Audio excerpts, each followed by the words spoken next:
আসসালামু আলাইকুম রহমতুল্লাহি বারাকাতুহু। সম্মানিত সভাপতি, সম্মানিত সুধী মণ্ডলী, আমরা আল্লাহ তাআলার শুকরিয়া আদায় করছি পবিত্র রমজান মাসে রোজা রেখে আল্লাহ তাআলার কালাম সম্পর্কে, আল্লাহ তাআলার দ্বীন সম্পর্কে আলোচনা করা এবং শোনার জন্যে তিনি আমাদেরকে সময় দেওয়ার তৌফিক দান করেছেন।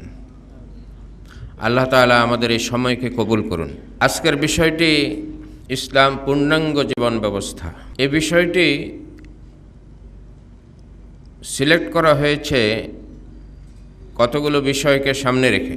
সাধারণত আমাদের সমাজে ইসলাম সম্পর্কে ভুল ধারণা রয়েছে এবং এই ভুল ধারণার অনেকগুলো কারণ আছে। একটি মূল কারণ হচ্ছে এই, আমরা ইসলামটা পেয়ে গেছি খুব সহজে, জন্মসূত্রে, বাবার সূত্রে। এই সহজে, এতটা সহজে ইসলাম পাওয়ার কারণে ইসলাম সম্পর্কে জানার, বুঝার খুব একটা প্রয়োজন মুসলিম সমাজ সাধারণত মনে করে না। ফলে ইসলামকে অধিকাংশ মুসলিম মনে করে এটা আমার বাপের ধর্ম এবং আমরা মুসলমান বা মুসলিম এটা আমরা দাবি করি। এই দাবির পেছনে স্বাভাবিকভাবেই ইসলাম সম্পর্কে যে বুঝ, সঠিক জ্ঞান, সঠিক ধারণা থাকার দরকার, সেই ধারণা থাকে না। অন্যদের ধর্ম সাথে আমাদের ধর্ম ভালো, এতটুকু মনে করা হয়। এই ধারণা কি সঠিক? এই ধারণা সঠিক নয়। ইসলাম সম্পর্কে এই ধারণা একেবারেই ভুল এবং এই ভুল ধারণার কারণে মুসলিম সমাজ প্রকৃত ইসলামের জ্ঞান থেকে অনেক অনেক যোজন যোজন দূরে। ফলে আজকের পৃথিবীতে সবচেয়ে অধপতিত, লাঞ্ছিত, অপদস্থ জাতি হচ্ছে মুসলিম উম্মাহ, মুসলিম জাতি। অথচ আল্লাহ তাআলা কোরআনে মজিদে আমাদের প্রিয় নবী সাল্লাল্লাহু আলাইহি ওয়াসাল্লামকে বলেছেন, বিসমিল্লাহির রহমানির রহিম, তাহা মা আনজালনা আলাইকাল কুরআনা লিতাশকা। হে মুহাম্মদ, তোমার প্রতি আমি এই জন্য কোরআন নাজিল করি নাই যে এর কারণে তুমি দুর্ভাগা হবে, অধপতিত হবে, লাঞ্ছিত হবে, অপদস্থ হবে। এই জন্য কোরআন আমি নাজিল করি নাই। আমাদের কাছে কোরআন আছে নাকি নাই? কোরআন আছে, তারপরও আমরা কি? অধপতিত, অপদস্থ এবং সবচেয়ে হতভাগা জাতি হচ্ছে আমরা। অথচ কোরআন সেই জাহিলি লোকদেরকে আরবের পৃথিবীর সর্বশ্রেষ্ঠ মানুষে পরিণত করেছিল।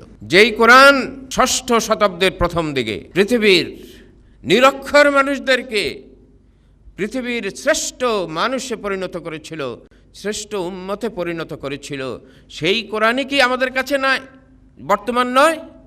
নাকি অন্য কোনো কোরআন? সেই কোরআন। এখন কি কোরআন ব্যর্থ না আমরা ব্যর্থ? আমরা ব্যর্থ। কেন?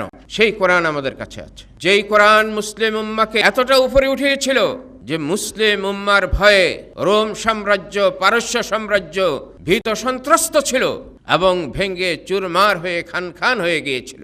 এবং পৃথিবীর ইতিহাস সাক্ষ্য, ইজা জাআ নাসরুল্লাহি ওয়াল ফাতহু ওয়া রাআইতান নাসা ইয়াদখুলুনা ফি দীনিল্লাহি আফওয়াজা। মানুষ দলে দলে ইসলামে প্রবেশ করার জন্য পাগল পারা হয়ে গিয়েছিল, প্রবেশ করে নাই দলে দলে। আর আজকে মুসলমানের ঘরে জন্মগ্রহণ করে আমরা ইসলাম থেকে বাহির হওয়ার জন্য, ইসলাম থেকে দূরে থাকার জন্য, ইসলামের পরিচয় দিতে আমরা লজ্জিত। একই অবস্থা। যে কোরআন নাজিল হয়েছে শির উন্নত করে পৃথিবীতে বসবাস করার জন্যে, যে কোরআন নাজিল হয়েছে পৃথিবীতে বাহাদুরের মতো জিন্দেগি যাপন করার জন্যে, যে কোরআন নাজিল হয়েছে পৃথিবীর সমস্ত সমস্যা সমাধানের জন্যে, যে কোরআন নাজিল হয়েছে মানুষকে প্রকৃত মানুষের মর্যাদায় অধিষ্ঠিত করার জন্যে, সেই কোরআন আমাদের কাছে বর্তমান রয়েছে। আর আমরা লাঞ্ছিত, অপদস্থ। ইসলামকে আমরা আমাদের ধর্ম মনে করি, আমাদের পূর্বপুরুষের ধর্ম মনে করি, আর কোরআনকে আমরা আমাদের ধর্মগ্রন্থ মনে করি। এই ভুল ধারণার কারণে আজকে এই অধঃপতন, আজকের এই লাঞ্ছনা মুসলিম জাতির কাছে। মূল বিষয়ের উপরে আমি কিছু কথা বলছি। প্রথম পয়েন্টটি হচ্ছে আমাদের ইসলামের অর্থ। ইসলামের অর্থ আমাদের সমাজে সাধারণত করা হয় ইসলাম অর্থ শান্তি, তবে ধারণা পরিবর্তন হতে শুরু করেছে। ইসলাম মানে হচ্ছে আনুগত্য, আত্মসমর্পণ করা, নিঃশর্তভাবে হুকুম পালন করা। এটা হচ্ছে আবিধানিক অর্থ, অভিধানে যে অর্থ আছে। আর পারিভাষিক দিক থেকে ইসলাম হচ্ছে আল্লাহর আনুগত্যের বিধান। ইসলাম হচ্ছে একটা বিধান, একটা জীবন ব্যবস্থা। যেই জীবন ব্যবস্থা কার আনুগত্য করতে হবে? আল্লাহর নিঃশর্ত আনুগত্য করতে হবে। ইসলাম হচ্ছে আল্লাহর দেয়া জীবনযাপন পদ্ধতি। আল্লাহর দেয়া জীবনযাপন পদ্ধতি, কোন পদ্ধতিতে জীবনযাপন করতে হবে, মানুষ কোন পদ্ধতিতে নিজের জীবন পরিচালনা করবে, কোন ব্যবস্থায় নিজের পরিবার সমাজ পরিচালনা করবে, সেই ব্যবস্থার নাম হচ্ছে ইসলাম। আল্লাহ যে ব্যবস্থাটা দিয়েছেন জীবনযাপন করার, পরিবার সমাজ পরিচালনা করার, সেই ব্যবস্থাটার নাম হচ্ছে ইসলাম। ইসলাম মানুষের জীবনের সামগ্রিক শান্তি ও কল্যাণের পথ। যদি নিঃশর্তভাবে আল্লাহর আনুগত্য করা হয়, আল্লাহর দাসত্ব করা হয়, আল্লাহর হুকুম পালন করা হয়, এবং আল্লাহ ইসলাম নামের যে জীবন ব্যবস্থা দিয়েছেন, জীবনযাপন পদ্ধতি দিয়েছেন, এটা যেই সমাজের লোকেরা পালন করবে সামগ্রিকভাবে, সামষ্টিকভাবে, সেই সমাজে নেমে আসবে আল্লাহর পক্ষ থেকে শান্তি। ইসলাম পালন যদি করে কোনো সমাজ যদি ইসলাম মেনে চলে, ইসলামের বিধান মেনে চলে, সেই সমাজ হবে শান্তির সমাজ। এই জন্য ইসলামের ভাব অর্থ হচ্ছে শান্তি, অর্থাৎ ইসলাম মেনে চললে শান্তি আসবে। মানুষ যদি তার গলার মধ্যে যত আনুগত্যের বেড়ি আছে, যত দাসত্বের বেড়ি আছে, এই বেড়ি, এই শৃঙ্খল থেকে মুক্ত হয়ে নিজের শৃঙ্খল যদি এক আল্লাহর সাথে জুড়ে দিতে পারে, তাহলে সে স্বাধীন হতে পারে। তার আগ পর্যন্ত মানুষ স্বাধীন হতে পারে না। যখন সে স্বাধীনভাবে সমস্ত মানুষের দাসত্ব, আনুগত্য এবং সমস্ত মানুষের শৃঙ্খলা থেকে মুক্ত হয়ে এক আল্লাহর আনুগত্যের শৃঙ্খলে নিজেকে বেঁধে ফেলবে, তখন তার জীবনে নেমে আসবে শান্তি, কল্যাণ, এবং তার সমাজ হবে শান্তির সমাজ। এছাড়া শান্তির সমাজ হতে পারে না। ইসলাম একটা দিন, একটা জীবন দর্শন। ইসলাম ধর্ম নয়। ধর্ম ইসলামের মধ্যে আছে, কিন্তু ইসলাম ধর্ম নয়। ইসলামকে আল্লাহ তাআলা কোরআনে বলেছেন আদ-দীন, ইন্নাদ-দীনা ইনদাল্লাহিল ইসলাম। ইসলাম হচ্ছে দিন।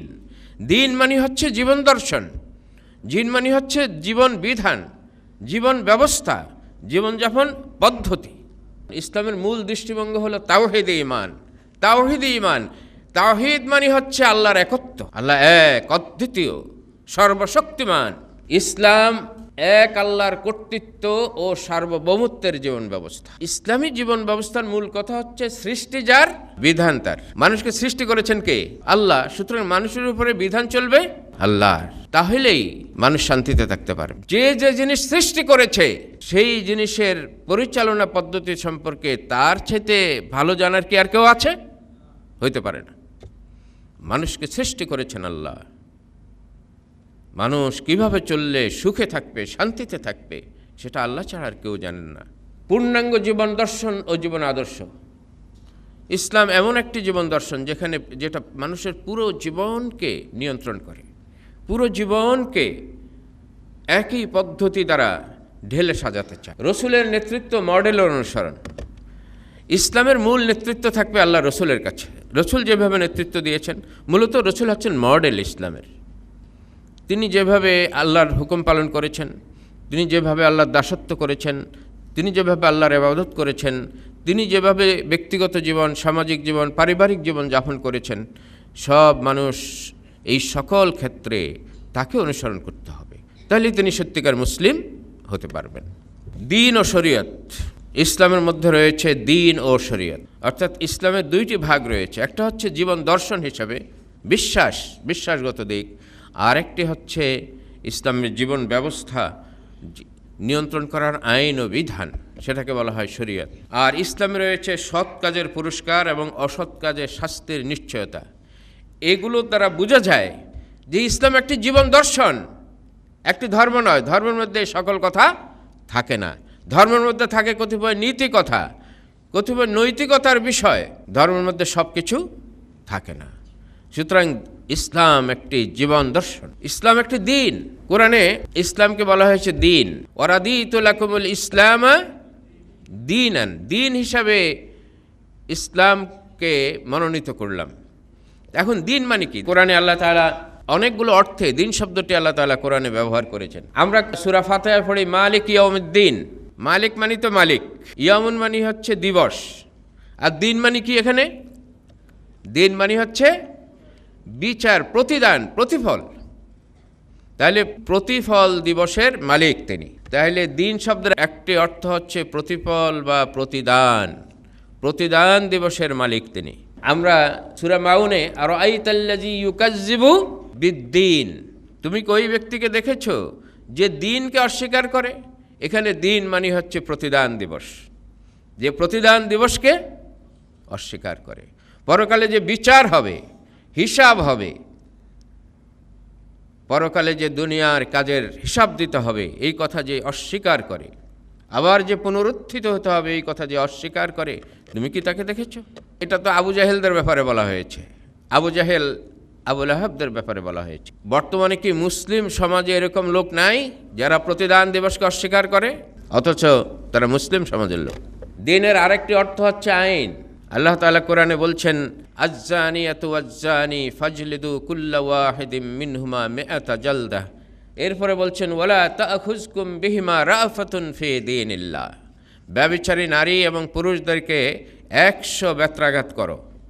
আইনের মাধ্যমে, বিচারের মাধ্যমে, সাক্ষীর মাধ্যমে, বিচারালয় আদালত করবে এটা। ওয়ালা তা'খুযকুম বিহিমা রাফাতুন ফি দীনিল্লাহ, আর আল্লাহর আইন কার্যকর করার ব্যাপারে তোমাদের অন্তরে যেন করুণা না হয়। তাহলে ইসলাম হচ্ছে আইন। এরপরে দিন মানে হচ্ছে রাষ্ট্র ও সমাজ ব্যবস্থা। মূসা আলাইহিস সালাম কার কাছে দিনের দাওয়াত নিয়ে গিয়েছিলেন? ফেরাউনের কাছে। ফেরাউনের সভায় যখন তিনি দিনের দাওয়াত দিলেন মূসা আলাইহিস সালাম, তখন মূসা আলাইহিস সালামের মর্মস্পর্শী বক্তব্য, যেটা তিনি আল্লাহর আনুগত্য করার, আল্লাহর হুকুম পালন করার জন্য মানুষকে আহ্বান করেছিলেন, মানুষ মূসা আলাইহিস সালামের বক্তব্যে আকৃষ্ট হয়ে গেছে এবং ফেরাউনের সামনেই ফেরাউনের বিপক্ষে চলে গেছে। তখন ফেরাউন মূসার বিরুদ্ধে জনগণকে তিনি থামতে বললেন এবং বললেন, তোমরাও তো মূসার প্রকৃত ব্যাপার জানো না, মূসা কি চায় আসলে সেটা কি তোমরা জানো? তিনি বললেন ইন্নী আখাফু আন ইউবাদদিলা দীনাকুম আও আন ইউযহিরা ফিল আরদিল ফাসাদ। ইন্নী আখাফু, আমার ভয় হচ্ছে, আন ইউবাদদিলা দীনাকুম, সে বদল করে দেবে তোমাদের দিন, আও আন ইউযহিরা ফিল আরদিল ফাসাদ, অথবা এই জমিনে অর্থাৎ মিশরে সে বিশৃঙ্খলা সৃষ্টি করবে। ফেরাউন বুঝাইতে চাইছে জনগণকে যে মূসা ক্ষমতা দখল করতে আসছে, রাষ্ট্র দখল করতে আসছে, সুতরাং তোমরা তার কথা কর্ণপাত করো না। তাহলে কোরআনে মজিদে দিন শব্দটি রাষ্ট্র ব্যবস্থা, সরকার ব্যবস্থা সম্পর্কে ব্যবহার হয়েছে। কোরআন মজিদে দিন মানে ধর্ম, নৈতিকতা, নিজের ধর্ম, ধর্ম অর্থ কোরআন মজিদে দিন শব্দটি ব্যবহার হয়েছে। আল্লাহ তাআলা বলেন ওমাই ইয়ারতাদিদ মিনকুম আন দীনিহি ফায়ামুত ওয়া হুয়া কাফির ফাউলাইকা হাবিতাত আমালুহুম ফিদ দুনিয়া ওয়াল আখিরাহ। যে ব্যক্তি মুরতাদ হবে তোমাদের মধ্য থেকে, আন দীনিহি, তার দিন থেকে। মুরতাদ হওয়া মানে বিচ্যুত হওয়া, ত্যাগ করা। যে ব্যক্তি নিজের দিন ত্যাগ করবে, এখানে ধর্ম নৈতিকতা বলা হয়েছে, ইমান বোঝানো হয়েছে। যে ব্যক্তি নিজের ইমান ত্যাগ করবে এবং এই অবস্থায় সে কাফের অবস্থায় যদি মারা যায়, তাহলে তার দুনিয়া আখিরাতে তার সমস্ত কর্ম ব্যর্থ হয়ে যাবে। এরপরে দিন মানে আনুগত্য, শুধু আনুগত্য অর্থ দিন শব্দটি এসেছে। আল্লাহ তাআলা বলেন, সূরা নম্বর দেয়া আছে ওয়ামা উমিরু ইল্লা লিয়াবুদুল্লাহা মুখলিসিনা লাহুদ্দিন। সূরা আল বাইয়িনা আমপারায় আছে সূরাটি 5 নম্বর আয়াত। ওয়ামা উমিরু ইল্লা লিয়াবুদুল্লাহা মুখলিসিনা লাহুদ্দিন, নিজেদের আনুগত্যকে একনিষ্ঠ করে আল্লাহর দাসত্ব করা ছাড়া আর কোনো নির্দেশ তাদেরকে দেওয়া হয়নি। আনুগত্য, তাহলে দিন মানে আনুগত্য করা। কার আনুগত্য করা? আল্লাহর আনুগত্য। দিন শব্দের আরেকটি অর্থ হচ্ছে জীবন ব্যবস্থা। আল্লাহ তাআলা বলেন ইন্নাদ দীনা ইনদাল্লাহিল ইসলাম, তোমাদের জীবনযাপন ব্যবস্থা আল্লাহর কাছে একটাই, সেটা হচ্ছে ইসলাম। ইসলামই তোমাদের জীবনযাপন ব্যবস্থা। তাহলে আল্লাহ যে দিন দিয়েছেন আমাদের জন্য, সেই দিনের নাম হচ্ছে ইসলাম। তো এখন ইসলাম একটি পূর্ণাঙ্গ জীবন ব্যবস্থা। আমরা দিনের যে 6টি অর্থ পেলাম, কোরআনে ব্যবহার হয়েছে এই 6টি অর্থে। এই 6টি অর্থ যদি আপনি খুব গভীরভাবে চিন্তা করে দেখেন, তাহলে দেখবেন এই 6টি অর্থ যেই দিনের মধ্যে আছে, সেটা একটা পূর্ণাঙ্গ জীবন ব্যবস্থা ছাড়া আর কিছুই নয়। যেখানে আইন আছে, যেখানে রাষ্ট্র ব্যবস্থা আছে, যেখানে আনুগত্য আছে, যেখানে ধর্ম আছে, সেটা অবশ্যই একটি জীবন ব্যবস্থা এবং পূর্ণাঙ্গ জীবন ব্যবস্থা। তবে পূর্ণাঙ্গ জীবন ব্যবস্থা, আমরা যে বলি ইসলাম পূর্ণাঙ্গ জীবন ব্যবস্থা, এখন ইসলাম যে পূর্ণাঙ্গ জীবন ব্যবস্থা, যারা কোরআন পড়েননি তারাও বলেন, যারা কোরআন পড়েছেন তারাও বলেন, যারা সরকারে যান তারাও বলেন, যারা বিরোধী দলে থাকেন তারাও বলেন যে ইসলাম পূর্ণাঙ্গ জীবন ব্যবস্থা। তো ইসলাম যে পূর্ণাঙ্গ জীবন ব্যবস্থা, এটা মুখের কথায় তো হবে না। কোনো ধর্ম, কোনো মতবাদ, কোনো ব্যবস্থা পূর্ণাঙ্গ জীবন ব্যবস্থা হতে হলে তার কতগুলো শর্ত আছে, এবং 18টি শর্ত আছে। 18টি শর্ত পূরণ হলে সেটা পূর্ণাঙ্গ জীবন ব্যবস্থা হবে, তা না হলে হবে না। 18টি শর্ত কি? 1 নম্বর, সেই মতবাদে, সেই ধর্মে স্রষ্টার পরিচয় এবং সৃষ্টির উদ্দেশ্য সম্পর্কে যুক্তিসঙ্গত ও সন্তোষজনক বক্তব্য থাকতে হবে। স্রষ্টার সঠিক পরিচয় থাকতে হবে, এবং তিনি কেন এই জগৎ সৃষ্টি করেছেন, তিনি কেন মানুষ সৃষ্টি করেছেন। এবং স্রষ্টার পরিচয় সব ধর্মেই আছে, বৌদ্ধ ধর্ম ছাড়া। একমাত্র বৌদ্ধ ধর্মে গৌতম বুদ্ধের উপরে অ্যাবাব গৌতম বুদ্ধ কোনো স্রষ্টা কিংবা কোনো গড নেই। কোন ধর্মে? বৌদ্ধ ধর্মে গৌতম বুদ্ধই সর্বোচ্চ গড, সেখানে আর কোনো গড নেই। এছাড়া বাকি সব ধর্মে গড, ঈশ্বর বা আল্লাহ আছেন। কিন্তু ইসলাম ছাড়া সকল ধর্মেই সন্তোষজনক পরিচয়, স্রষ্টার সঠিক পরিচয় সেসব ধর্মে নেই। কোথাও স্রষ্টার পুত্র বানানো হয়েছে, কোথাও স্রষ্টার স্ত্রী বানানো হয়েছে, কোথাও স্রষ্টার আরও পারিষদবর্গ বানানো হয়েছে, অসংখ্য দেবদেবী বানানো হয়েছে। এই সন্তোষজনক স্রষ্টার পরিচয় একমাত্র কোথায় আছে? ইসলাম। তাতে অদৃশ্য বিষয়সমূহ সংক্রান্ত যাবতীয় প্রশ্ন সমূহের যুক্তিসঙ্গত ও সন্তোষজনক জবাব থাকতে হবে। পূর্ণাঙ্গ জীবন ব্যবস্থা হইতে হলে অদৃশ্য বিষয় সম্পর্কে সন্তোষজনক জবাব থাকতে হবে। অদৃশ্য বিষয় কি? যেমন আমার মৃত্যুর পরে আমি কি আবার জীবিত হব নাকি হব না, এটা একটা অদৃশ্য বিষয়, তাই নয়? এই ব্যাপারে সন্তোষজনক জবাব থাকতে হবে। পৃথিবীতে একজন লোক লাঞ্ছিত হয়ে, মজলুম হয়ে, তার অধিকার হরণ করে তাকে হত্যা করা হয়েছে। এখন যদি এই কারণে যে হত্যা করেছে তাকে মৃত্যুদণ্ড দেওয়া হয়, এটা কি সঠিক বিচার হবে? সঠিক বিচার হবে না, কারণ ওই ব্যক্তি তো জীবন ফিরে পেল না। তাহলে এই ব্যক্তির জন্য এমন একটি জায়গা দরকার, শুধু ওই ব্যক্তির জন্য নয়, পৃথিবীতে এমন বহু স্বৈর ব্যক্তি আছে, ছিল, যারা অসংখ্য মানুষ হত্যা করেছে। হিটলার কত লোককে হত্যা করেছে? হিটলারের কারণে, হিটলারের যুদ্ধে কত লোক মারা গেছে? 60 লক্ষ লোক মারা গেছে।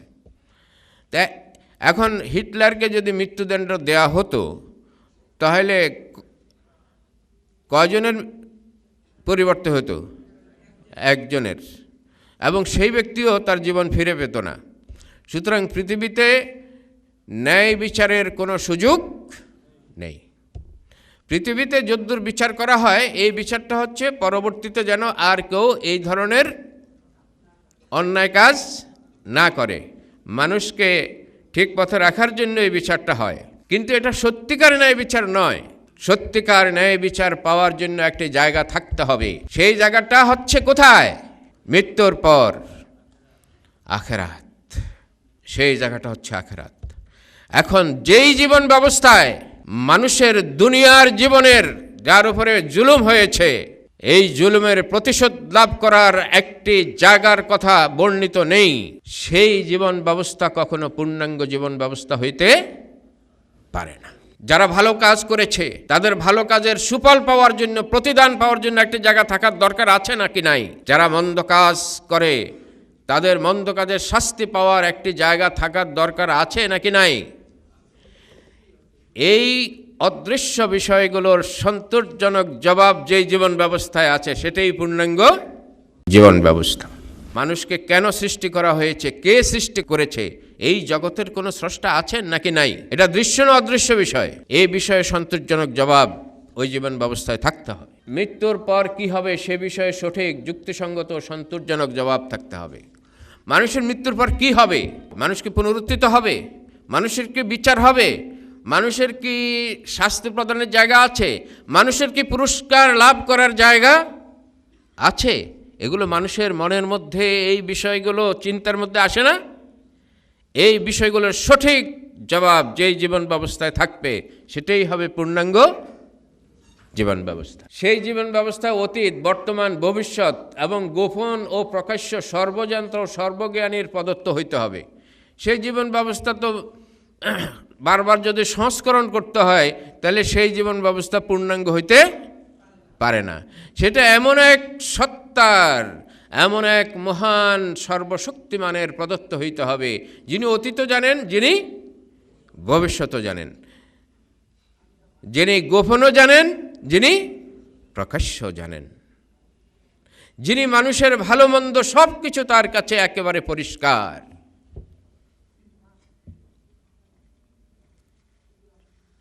এমন এক সত্তার প্রদত্ত হইতে হবে, তাইলে সেটা নির্ভুল হবে। তাতে মানব জীবনের সাফল্য ব্যর্থতা সংক্রান্ত সুস্পষ্ট দিক নির্দেশনা থাকতে হবে। কি কাজ করলে মানুষ সফল হবে আর কি কাজ করলে মানুষ ব্যর্থ হবে, এই ব্যাপারে যুক্তিসঙ্গত, সন্তোষজনক, ক্লিয়ার কাট বিবরণ তাতে থাকতে হবে, দিক নির্দেশনা তাতে থাকতে হবে। তাতে মানব জীবনের সাফল্যের সুস্পষ্ট লক্ষ্য নির্ধারিত থাকতে হবে এবং তা মানুষের মানসিক প্রশান্তির কারণ হতে হবে। মানুষের জীবনের একটা সুস্পষ্ট লক্ষ্য সেখানে নির্ধারিত থাকতে হবে, যেই লক্ষ্যের দিকে মানুষ ছুটে চলবে। আর সব কিছু থেকে সে বেপরোয়া হতে পারবে, কিন্তু ওই লক্ষ্যের ব্যাপারে সে কখনো বেপরোয়া হবে না। সেই লক্ষ্যের দিকে সে ছুটে যাবে এবং সেই লক্ষ্যের দিকে যাওয়ার কারণে সে মানসিকভাবে সবসময় শান্তিতে থাকবে, প্রশান্তি লাভ করবে। এরকম হতে হবে সেটা। সৃষ্টি যার বিধান তার, সেটি সেই শাশ্বত মূলনীতি ভিত্তিক হতে হবে। একটা রয়ে গেছে, তাতে মানব জীবনে উদ্ভূত সকল সমস্যা সমাধানের সুস্পষ্ট নির্দেশিকা ও মূলনীতি থাকতে হবে। মানুষের জীবনে 100 বছর আগে যে অবস্থা ছিল এখন পরিবর্তন হয়েছে নাকি হয় নাই? হয়েছে এবং হবে, আরও পরিবর্তন হবে। এই সবগুলো পরিবর্তনের সাথে সামঞ্জস্যশীল এবং খাপ খাইয়ে চলতে পারে এমন জীবন ব্যবস্থা হইতে হবে।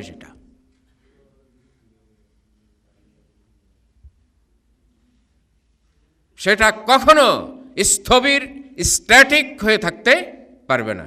যদি তাই হয় তাহলে সেটা পূর্ণাঙ্গ জীবন ব্যবস্থা হইতে পারে না।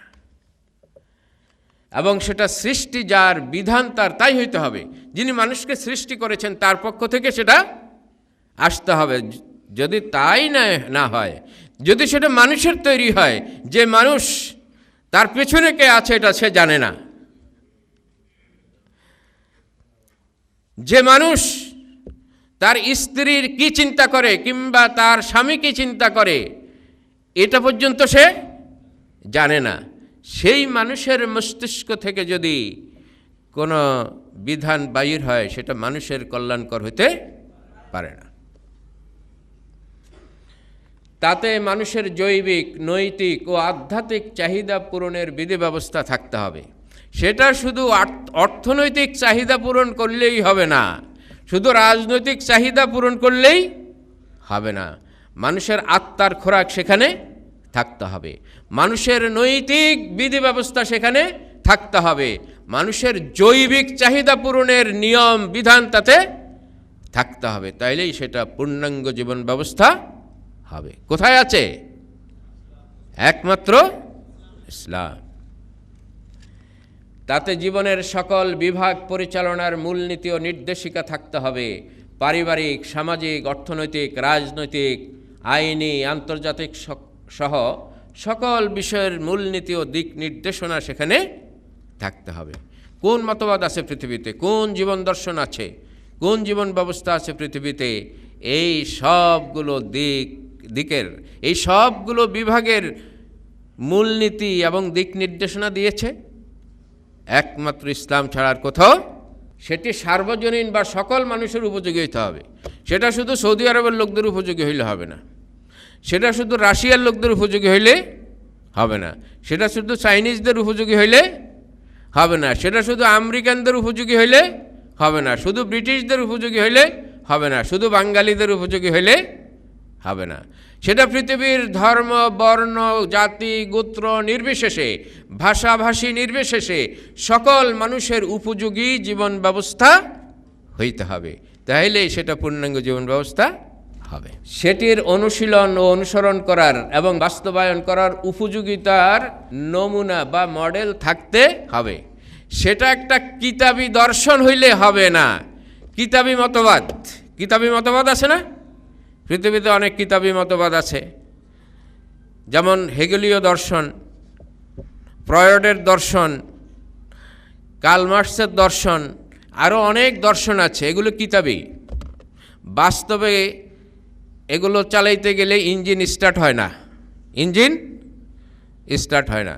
সেটার বাস্তব হইতে হবে, অর্থাৎ সেটা কোথাও না কোথাও সেটা বাস্তবায়ন হয়েছে এবং পূর্ণাঙ্গভাবে বাস্তবায়ন করা হয়েছে এবং হুবহু সেটা একবার স্মুথলি মানব সমাজে সেটা চলেছে। এরকম জীবন বিধান কোনটা আছে? একমাত্র ইসলাম। মডেল আছে। সেটা যদি শুধু কোরআনে থাকতো, সেটা যদি শুধু হাদিসে থাকতো এবং পৃথিবীর কোথাও বাস্তবায়ন হয় নাই এমন হতো, তাহলে সেটা হয়তো অবাস্তব। তাতে যুগ সমস্যার সমাধানে উপযোগী নীতিমালা থাকতে হবে। সেখানে হয়তো এক যুগে চলেছে, ভবিষ্যতে 500 বছর পরে, 1000 বছর পরে চলবে না, এমন হইলে হবে না। সকল যুগের সমস্যা সমাধান করার মতো নীতিমালা উদ্ভাবনের ব্যবস্থা সেখানে থাকতে হবে। সেই ব্যবস্থা ইসলাম দিয়েছে, কোরআন দিয়েছে, এবং সেটা হচ্ছে ইস্তেহাদের ব্যবস্থা করে দেওয়া হয়েছে। তাতে সততা, ন্যায়নীতি, পুণ্যকর্ম, পরোপকার ও ধার্মিকতার জন্য পুরস্কার লাভের নিশ্চিত ব্যবস্থা থাকতে হবে।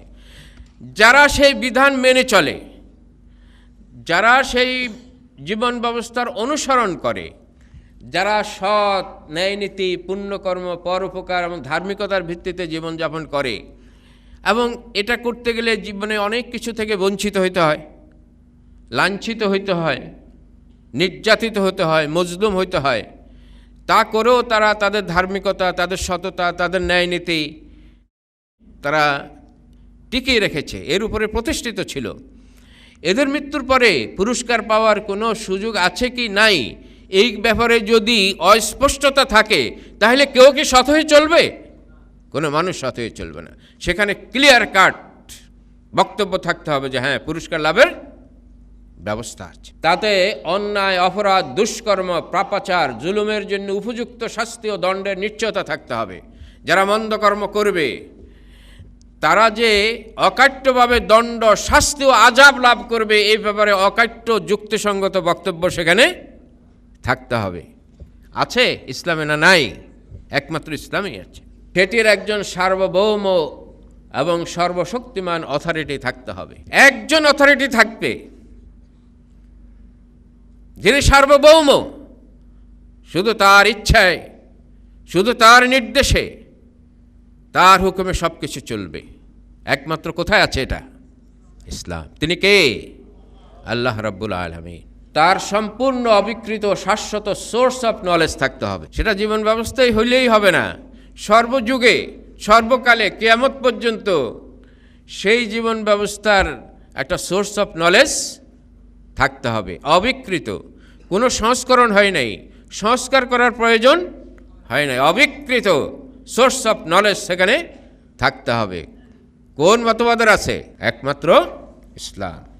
ইসলামে রয়েছে পূর্ণাঙ্গ জীবন ব্যবস্থার শর্তাবলী। কোরআন মজিদে সূরা আল মায়েদার 3 নম্বর আয়াতে আল্লাহ বলছেন, আল ইয়াওমা আকমালতু লাকুম দীনাকুম ওয়া আতমামতু আলাইকুম নি'মাতি ওয়া রাদিতু লাকুমুল ইসলাম দীনা। আল ইয়াওমা আকমালতু লাকুম দীনাকুম, আজকে আমি তোমাদের দ্বীনকে তোমাদের জন্য পারফেক্ট করে দিলাম, পূর্ণাঙ্গ করে দিলাম। ওয়া আতমামতু আলাইকুম নি'মাতি, আমার নিয়ামত আল কোরআনকে তোমাদের জন্য পরিপূর্ণ করে দিলাম।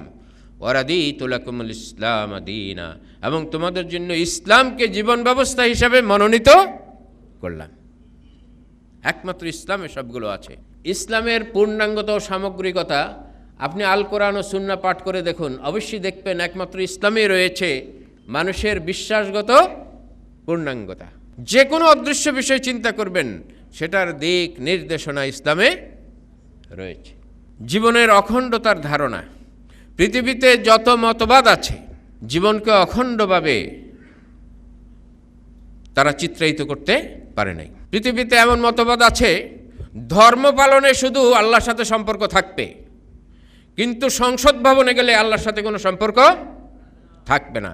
পৃথিবীতে অনেক মতবাদ আছে যে শুধু ধর্ম পালনে আল্লাহর সাথে সম্পর্ক থাকবে, ব্যবসা বাণিজ্য করতে গেলে আল্লাহর সাথে কোনো সম্পর্ক থাকবে না। এইভাবে আপনি বিচার বিশ্লেষণ করে দেখেন, এক একটি ধর্ম, এক একটি মতবাদ জীবনকে খণ্ড বিখণ্ড করে ফেলেছে। আবার শুধু ইহজগতের ধারণা আছে, কিন্তু পরজগতের ধারণা নেই। এই সব মতবাদ অপূর্ণাঙ্গ এবং ব্যর্থ। একমাত্র ইসলাম, একমাত্র ইসলাম পূর্ণাঙ্গ অখণ্ড জীবনের ধারণা এবং দিক নির্দেশনা দিয়েছে। শাশ্বত নৈতিক দৃষ্টিকোণ, একেবারে শাশ্বত নৈতিক দৃষ্টিকোণ ইসলাম দিয়েছে। পৃথিবীর প্রথম দিন যেই নৈতিক নির্দেশনা ইসলাম দিয়েছে, কিয়ামত পর্যন্ত সেই নৈতিক নির্দেশনা থাকবে। এটা ওই তথাকথিত সভ্য সমাজের নৈতিক দৃষ্টিকোণ নয়, যে একসময় একটা নৈতিক দৃষ্টিকোণ ছিল তাদের, পরবর্তীতে এসে তারা সমকামিতাকে আইনগতভাবে সংসদে বৈধ করেছে, ছেলে ছেলেতে বিয়ে বৈধ করেছে। এই ধরনের অসংখ্য জিনিস আইন করে বৈধ করেছে। এই নোংরা নৈতিকতার সাথে ইসলামের কোনো সম্পর্ক নেই। ইসলামের নৈতিকতা শাশ্বত এবং প্রথম দিন নৈতিক দৃষ্টিভঙ্গি ইসলাম দিয়ে দিয়েছে। ইসলাম বৈবাহিক পারিবারিক জীবনের মূলনীতি দিয়েছে, সামাজিক সুবিচারের এবং পারস্পরিক সম্পর্ক কি হবে সেই মূলনীতি দিয়েছে, রাষ্ট্রীয় এবং রাজনৈতিক মূলনীতি দিয়েছে, আন্তর্জাতিক সম্পর্কের নীতিমালা ইসলাম দিয়েছে, হালাল হারামের চিরন্তন নীতিমালা দিয়েছে। আজকে এক জিনিস হালাল, কালকে সেটা হারাম হয়ে যাবে, কিংবা আজকে এক জিনিস হারাম, কালকে সেটা হালাল হয়ে যাবে, এই রকম বিধান ইসলাম দেয় নাই। ইসলাম অর্থনৈতিক পূর্ণাঙ্গ ও সুষম নীতিমালা দিয়েছে। ইসলাম উত্তরাধিকারের বিধান দিয়েছে, আইন ও বিচার ব্যবস্থার বিধান দিয়েছে। ইসলাম সমর বিধান দিয়েছে এবং সত্য বাস্তব মানব ইতিহাস একমাত্র ইসলাম বর্ণনা করেছে। আপনি কোরআন পড়ে দেখুন, বাস্তব ইতিহাস একমাত্র কোরআনেই আছে। হযরত আদম আলাইহিস সালাম থেকে নিয়ে মানব সৃষ্টির সূচনা কিভাবে হয়েছিল, যারা কোরআন পড়ে নাই তারা এটা গবেষণা করতে করতে এমন পেরেশান হয়ে গেছে, কখনো তারা মানুষকে বানরের জাতি বানিয়েছে। অসংখ্য মতবাদ সৃষ্টি হয়েছে। কোরআন এটার সুস্পষ্ট বক্তব্য দিয়েছে কিভাবে মানুষের সূচনা হয়েছে পৃথিবীতে, এবং সকল যুগে সকল কালে ইসলামের বিধানসমূহ উপযোগী। ইসলাম ছাড়া বিশ্বে প্রচলিত যত ধর্ম মতবাদ সমূহ আছে, সেগুলোর কোনোটাতে কি এই শর্তগুলো পূরণ করে না, একমাত্র ইসলাম করে। বর্তমান বিশ্বে আপনি দেখতে পাবেন যে অনেক ধর্ম আছে। বিশ্বে বৌদ্ধ ধর্ম আছে, ইহুদিবাদ আছে, খ্রিস্টবাদ আছে, এছাড়া অন্যান্য ধর্ম আছে। এই ধর্মগুলো বিশ্লেষণ করে দেখুন, এসব ধর্মে এগুলোর কোনো পূর্ণাঙ্গ দিক নির্দেশনা নাই। আধুনিক অনেক মতবাদ আছে, সেকুলারিজম আছে, হেগেলীয় ইতিহাস দর্শন আছে, ডারউইনের বিবর্তনবাদ আছে, মার্ক্সীয় কমিউনিজম আছে, সোশ্যালিজম আছে, ফ্রয়েডীয় যৌনবাদ আছে, এবং অন্যান্য দার্শনিক মতবাদ আছে, এগুলো কোনোটাই মানব জীবনের কোনো পূর্ণাঙ্গ সমাধান দেয় নাই, দিতে পারে না। ইসলাম হচ্ছে আল্লাহর মনোনীত জীবন ব্যবস্থা। দেখুন কোরআনে মজিদে আল্লাহ তাআলা পরিষ্কার বলে দিয়েছেন, ইন্নাদ দীনা ইনদাল্লাহিল ইসলাম। আল্লাহ তাআলা কোরআনে মজিদে আরেকটি কথা পরিষ্কার বলে দিয়েছেন, ইসলাম শুধু পূর্ণাঙ্গ জীবন ব্যবস্থাই নয়, ইসলাম ছাড়া কোনো জীবন ব্যবস্থা গ্রহণযোগ্য নয়। ইসলাম ছাড়া আমরা বাস্তবে যুক্তিতে দেখলাম, ইসলাম ছাড়া যত মতবাদ আছে, ইসলাম ছাড়া যত জীবন দর্শন আছে, এই সবগুলি অপূর্ণাঙ্গ, খণ্ডিত। আবার অন্যদিকে আল্লাহ তাআলা পরিষ্কার বলে দিয়েছেন, ওয়ামান ইয়াবতাগি গায়রাল ইসলামি দীনান ফালান ইউকবালা মিনহু ওয়া হুয়া ফিল আখিরাতি মিনাল খাসিরিন। ওয়ামান ইয়াবতাগি গায়রাল ইসলামি দীনা, যে ব্যক্তি ইসলাম ছাড়া অন্য কোনো মতবাদ, অন্য কোনো জীবন ব্যবস্থা, জীবন দর্শন অন্বেষণ করবে, ফালাই ইউকবালা মিনহু, তার থেকে সেই মতবাদ কখনো, লান বলা হয়েছে, কখনো গ্রহণ করা হবে না। ওয়াহুয়া ফিল আখিরাতি মিনাল খাসিরিন, যে গ্রহণ করবে সে শেষ পর্যন্ত ব্যর্থ হইতে, ক্ষতিগ্রস্ত হইতে বাধ্য।